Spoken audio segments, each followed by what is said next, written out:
Saudara ditangkap sebagai buron kasus pembunuhan Vina di Cirebon tidak membuat Peggy Setiawan diam. Peggy membantah kalau dirinya terlibat dalam kasus yang menggegerkan publik itu. Melalui kuasa hukumnya, saudara, Peggy mengklaim memiliki sejumlah bukti cukup kuat untuk memastikan kalau dirinya sama sekali tidak terlibat dalam kasus pembunuhan Vina dan Eki tahun 2016 silam.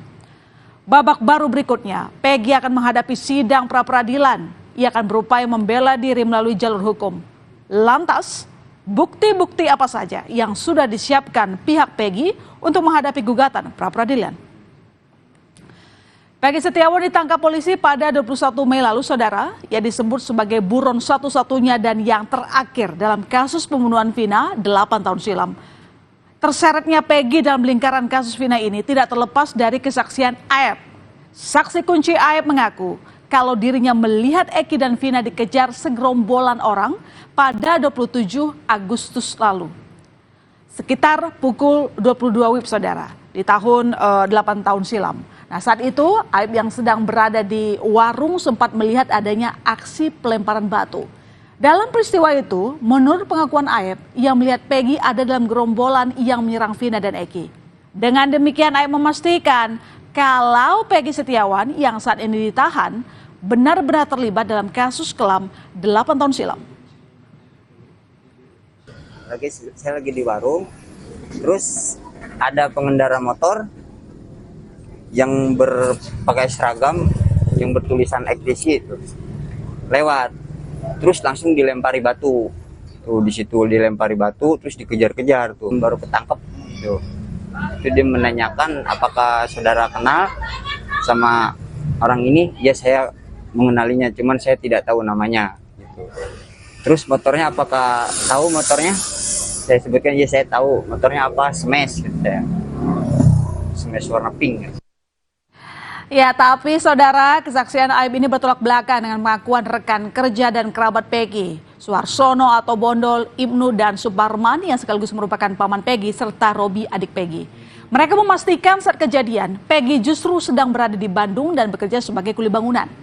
Mereka sangat yakin Peggy sama sekali tidak terlibat dalam kasus pembunuhan Vina. Ibnu, rekan kerja Peggy, lebih rinci menceritakan 27 Agustus 2016 lalu, ia dan Peggy masih bersama-sama di Bandung. Pembelaan rekan kerja dan kerabat terhadap Peggy sudah mereka sampaikan dengan memenuhi panggilan Polda Jawa Barat pada 31 Mei lalu. Suharsono atau Bondol, Ibnu dan Suparman menjalani pemeriksaan selama 6 jam dengan menjawab 33 pertanyaan dari penyidik seputar keberadaan Peggy Setiawan selama di Bandung. Malam itu yakin ada sama saya. Di mana? Di Bedeng. Di Bedeng, Bandung. Mas? Bandung. Ngapain aja waktu itu malam itu, Mas? Ya habis makan, ya bertiga nih, terus habis makan tuh tidur. Tidur. Iya. Terus udah ya? Tidur, Udah, iya. Di tanggal? Di tanggal 27 kan Agustus tahun 2016. Ingat Ya. betul itu, yakin? Ingat yakin, Pak. Bener. Pas bangun tidur masih ada Peggy, Mas? Masih ada. Bangun tidur sampai pagi masih ada. Satu kamar itu ya? Satu kamar.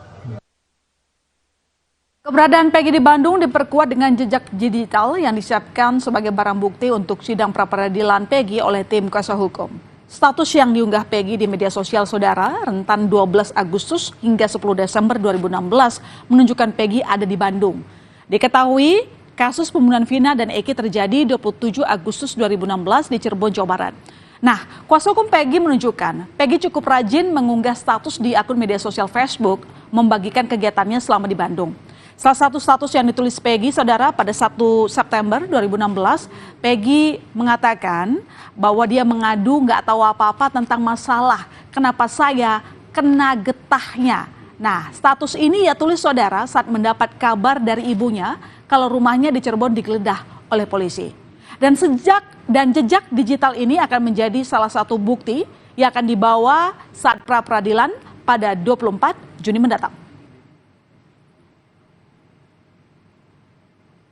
Tidak dimunculkan isi status ini, padahal ada di Facebook Peggy. Kenapa kalau memang Facebook itu diperiksa, disita, kemudian dibuka oleh ahli, kenapa hal-hal yang meringankan ini tidak mau dimunculkan oleh pihak penyidik? Karena ini kan benar-benar alibi yang sangat kuat. Masih kita pun akan menguatkan bukti-bukti untuk Peggy Setiawan bahwa dia memang betul-betul bukan pelakunya. Jadi selama ini penyidik hanya memaksakan untuk tetap Peggy adalah pelakunya walaupun Buktinya sangat lemah. ya Ibu. buktinya sangat lemah.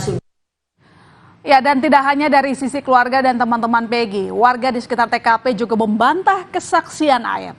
Warga yang tinggal di sekitar lokasi kejadian pembunuhan Vina dan Eki membantah pernyataan Aep yang menyebut melihat ada warung tempat berkumpulnya anak-anak motor di depan tempat cucian mobil Aep bekerja pada tahun 2016.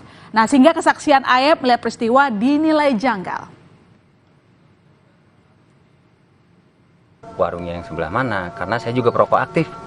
Itu tuh kalau malam saya nyari rokok juga agak susah. Warungnya sampingnya SMP 11 katanya, di sampingnya. Nggak ada. Ada kalau lihat di map di 2015 itu ada warung deso apa gitu tuh di depannya. Itu nggak ada. Itu ada siangnya, tapi itu warung sekolah, anak-anak sekolah beli es, beli apa sama untuk pekerja bengkel. Kalau sore tutup jam 4 Pak, karena pada saat itu, jangankan saat itu, sekarang pun itu masih sepi, Mas. Sementara itu dari pihak korban keluarga Vina justru meminta Polda Jawa Barat tidak terburu-buru dalam menetapkan Peggy Setiawan sebagai tersangka. Kakak kandung Vina berharap polisi menyelidiki kebenaran bahwa peran Peggy merupakan otak pembunuhan Vina. Mereka masih meragukan apakah Peggy merupakan pelaku yang masuk DPO. Kuasa hukum keluarga Vina, Hotman Paris, mengatakan 5 terpidana kasus Vina pun membantah jika Peggy yang ditangkap adalah pelaku. Tidak cukup, memang belum waktunya untuk ditahan. Apalagi 5 dari pelaku itu menyatakan bukan dia pelakunya. Itu loh. Dan saya belum yakin ada saksi yang memihak langsung dia melakukan itu. Selain hanya 1 orang itu yang mengaku. Gitu. Jadi intinya buktinya masih ragu-ragu. Sehingga kalaupun misalnya Polda Jabar belum berhasil menemukan 2 pelaku DPO ini, ya jangan dibilang tergesa-gesa fiktif dong. Keterangan Aep dengan keterangan sejumlah saksi dan fakta di lapangan memunculkan keraguan. Apakah kronologi versi Aep yang menjadi dasar polisi menjerat para terpidana benar-benar terjadi? Mantan Kabareskrim Komjen Purnawirawan Susno Duaji menyebut, kesaksian Aep ini tak bisa dipercaya begitu saja lantaran banyak kejanggalan. Menurut Susno Saudara, hal ini justru akan berbahaya jika polisi menggunakan keterangan Aep begitu saja tanpa analisis lebih lanjut.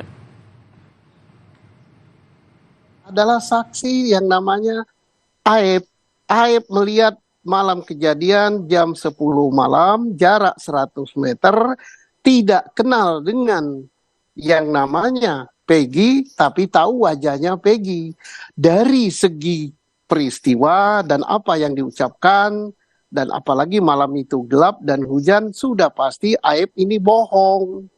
Ini bahaya sekali kalau berkas yang maju ke pengadilan, yang disidangkan, yang diputus sampai dengan hukuman seumur hidup adalah berkas berdasarkan rekonstruksi cara berpikirnya Aep. Ya, sementara itu Polda Jawa Barat akan siapkan tim pra-peradilan, tim hukum untuk menghadapi pra-peradilan dari bidang hukum Polda Jabar untuk menghadapi gugatan pra-peradilan kepada tersangka Peggy Setiawan, Saudara. Tim hukum Polda Jabar dipastikan telah terbentuk. 12 Juni kemarin, Kabid Humas Polda Jabar Kombes Jules Abraham mengatakan pihaknya tinggal menunggu panggilan sidang gugatan pra-peradilan dari PN Bandung. Kapolda telah memerintahkan ya untuk membentuk tim dari Bitkum Bidang Hukum Polda Jawa Barat. Tim ini telah terbentuk dan tentunya untuk menghadapi gugatan pra-peradilan dari tersangka PS ataupun kuasa hukumnya. Merespons gugatan pra-peradilan penetapan Peggy sebagai tersangka dalam kasus Vina, sidang perdana pra-peradilan Peggy Setiawan akan digelar pada 24 Juni mendatang, akan dilaksanakan secara terbuka, Saudara. Sidangan berlangsung selama 7 hari. Pengadilan Negeri Bandung mempersilahkan masyarakat untuk ikut memantau jalannya sidang. Kalau yang namanya Prapit itu 1 minggu harus sudah putus. Ya, harus sudah putus. Selama 1 minggu. Ya, 1 minggu. Jadi sidangnya Senin, Selasa, Rabu, Kamis. Sudah itu yang 2 harinya baru buat putusan. Proses persidangannya tertutup atau terbuka, Pak? Terbuka ya. Ya saudara, kini kita akan menanti jalannya sidang pra-peradilan 24 Juni nanti. Patut kita simak, perang bukti di persidangan akan membuka fakta sesungguhnya dari kasus tewasnya Vina dan juga Eki. Saudara, sorotan lain di berita utama informasi berikutnya, seorang pengemis memaksa meminta uang ke rumah warga di Parung Depok, Jawa Barat. Bahkan pelaku mengaku sebagai malaikat dan memaki warga. Selengkapnya berita utama akan segera kembali.